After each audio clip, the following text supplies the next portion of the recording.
PTI की बड़ी wicket गिराने की तैयारी, मामलात तय। वज़ीर आज़म के साबिक तर्जुमान नदीम अफजल चंद कल खिलाड़ी से जियाले बन जाएंगे।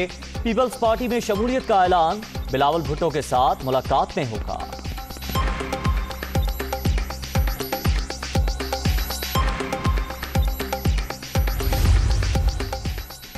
कठपुतली के पास सिर्फ 3 दिन बाकी, इमरान खान इस्तीफा दें और घर जाएं, या हिम्मत है तो असम्बलियां तोड़ें और मैदान में आएं, वरना इस्लामाबाद पहुंचकर जमहूरी हमला करेंगे, सिलेक्टेड को भगाएंगे और मुल्क पे अवामी हुकूमत लाएंगे।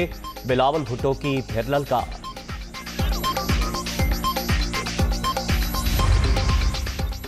और वज़ीर आज़म के खिलाफ तहरीक अदम-ए-एतमाद की तैयारियां, लाहौर में नून लीग की अहम मुशावरती बैठक, शहबाज शरीफ की रिहाइशगाह पर इजलास में सियासी सूरत हाल और नाराज हुकूमती अरकान से राबतों का जायजा।